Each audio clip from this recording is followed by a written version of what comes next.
Born of a curse, Ivar Ragnarsson, later known as Ivar the Boneless, was not born like other Viking sons. His mother, Aslaug, was a powerful seeress. She warned his father, Ragnar Lothbrok, not to lie with her too soon after a spiritual ritual. But Ragnar ignored her. When Ivar was born, his bones were soft and fragile. Some say he had a disease, others believed it was a curse. Yet Ivar's mind was sharp. From a young age, he showed signs of great intelligence and cleverness. He couldn't run or fight like his brothers Bjorn or Sigurd, but he learned to use his words and wits instead. His mother taught him wisdom, and his father taught him strategy. While other children wrestled and trained with swords, Ivar studied battle plans, listened to stories of gods, and learned how to bend people to his will. He grew into a man who many feared, not because of strength, but because of his mind. But deep inside, Ivar burned with anger. He hated being seen as weak. He swore that one day he would prove to the world that he was stronger than all of them, without needing bones of steel. When his father Ragnar went to England and never returned, Ivar's chance for greatness came. It was time to avenge his father and become the Viking he was born to be. Avenge Ragnar. When word came that Ragnar Lothbrok had been captured and killed by King Ella of Northumbria, Ivar was filled with rage. But unlike his brothers who wanted immediate revenge, Ivar chose patience. He needed to plan. Rage alone wouldn't win against a king. Ivar gathered his brothers, Bjorn, Sigurd, Vidserk, and Ube, and convinced them to wait. He sent spies to England. He mapped out the land. Then he called for warriors from every corner of the Viking world. The result was a massive force, the Great Heathen Army. In 865, they landed in England. Town after town fell before them. Ivar moved like a shadow, striking fear in the hearts of his enemies. People whispered that the gods themselves had sent him. Some believed he felt no pain, others said he had no bones at all. Finally, they reached York, where King Alla waited. The brothers captured him, and Ivar demanded a special punishment, one only fitting for the man who killed their father. According to legend, Ella was given the Blood Eagle, a brutal Viking execution. Ragnar had been avenged, but Ivar was not done. Something had awakened in him, an unstoppable hunger for power. The boy mocked for his weakness had now become a commander of kings, and England, rich and fractured, still lay before him. Ivar was just getting started. The rise of a warlord. After King Ella's death, many thought Ivar would return home. But Ivar had other plans. England was not just a place of revenge. It was a land worth ruling. Ivar led the Great Heathen Army deeper into the country. He conquered cities, defeated armies, and broke alliances. Where his brothers sought glory in battle, Ivar built strongholds and made deals. He was no ordinary Viking warrior. He was becoming a warlord. He saw how divided the English kingdoms were. Northumbria, Mercia, East Anglia, each had their own ruler, their own rivalries. Ivar used that. He didn't always need swords. Sometimes gold, fear, or promises were enough. In 869, he turned his attention to East Anglia. The local king Edmund refused to help Ivar's army. He chose faith over surrender. Ivar captured him and, according to legend, had him executed with brutal force. It sent a clear message: resist and you suffer. Ivar ruled with both cruelty and cunning. People feared him, but they also obeyed him. His army followed him not just out of loyalty, but because he always seemed to win. But Ivar's thirst for control made him many enemies, even among his own family. His brothers began to question him. Ivar didn't care. In his mind, he was the only one fit to lead, and he would prove it, no matter the cost. The fall of brothers. As Ivar's power grew, so did the tension among the sons of Ragnar.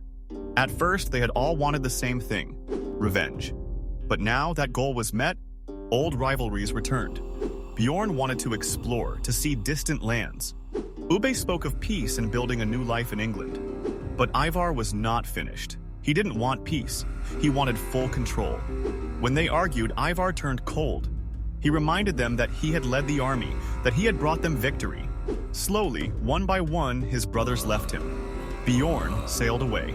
Sigurd died in a feud. Only Vidserk remained, torn between loyalty and fear. To keep power, Ivar ruled with fear. His punishments became harsher. Anyone who questioned him was silenced. Even Hvitserk began to see what Ivar had become. Then came the breaking point. In a moment of rage and paranoia, Ivar accused Hvitserk of betrayal. Some say he ordered his own brother's execution. Others say Hvitserk fled before it could happen. Whatever the truth, Ivar was now alone.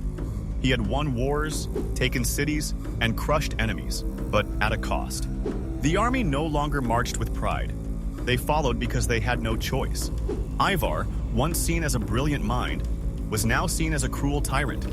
Still, he refused to stop, because in Ivar's heart, weakness was the one enemy he would never accept.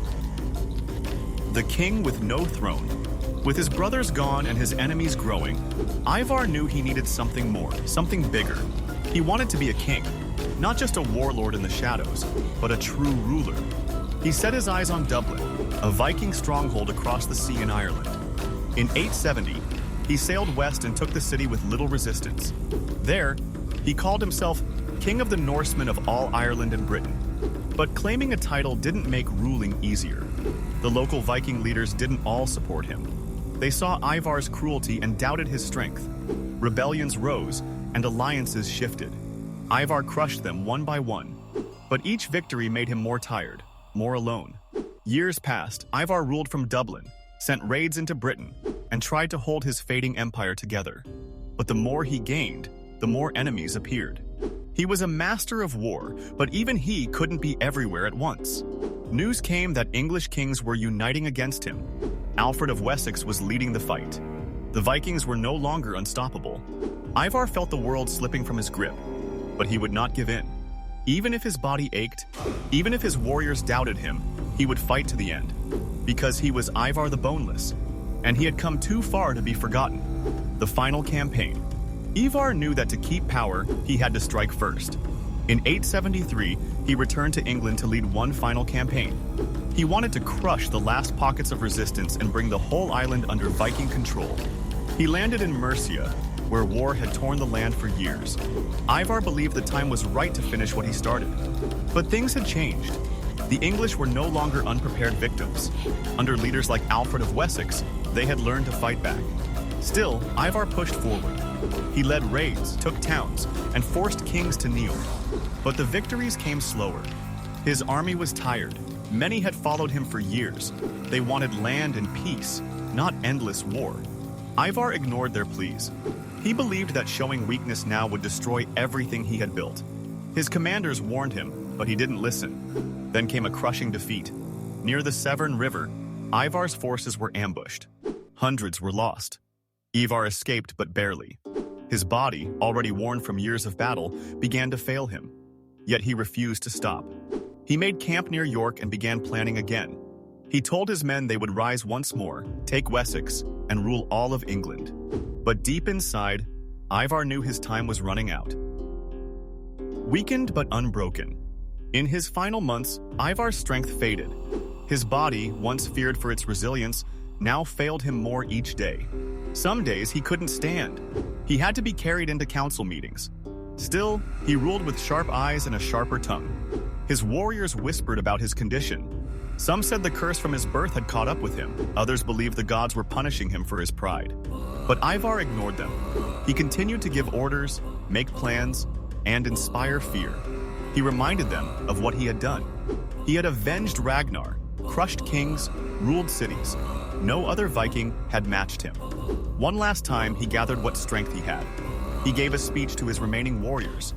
He promised that victory was still possible, that they must never forget who they were. He looked out across the camp, the fields, the cloudy sky.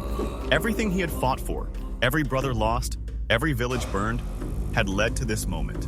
Even if he couldn't swing an axe, he could still lead. His will alone had kept the army moving for years, and as long as he breathed, he would not give up. But the truth was clear to all. Ivar the Boneless was dying. And soon, the greatest mind of the Viking age would face the one enemy no warrior could defeat. The last breath of Ivar. The wind howled through the camp near York. Fires burned low, and warriors sat in silence. Ivar lay in his tent, pale and still, surrounded by his closest men.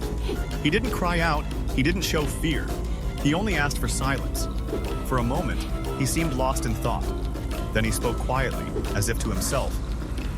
I was born without bones, but I shaped kingdoms. Let them remember that. His commanders stood by, not knowing what to say. Some had followed him for years. Others had only heard the stories of how he outsmarted kings, ruled cities, and crushed armies. Now, that fierce presence was slipping away. Outside, a cold rain began to fall. One of the warriors placed a sword beside him. Ivar turned his head, looked at it, and gave the slightest nod. Then, with a deep breath, he closed his eyes. His chest rose once more, then fell. And with that, Ivar Ragnarsson, known across lands as Ivar the Boneless, passed from the world. No cries, no roars, no last battle, just silence. The man who had defied fate, conquered kingdoms, and ruled through fear and brilliance was gone. The camp remained still. For a long time, no one moved, because they all knew something mighty had ended.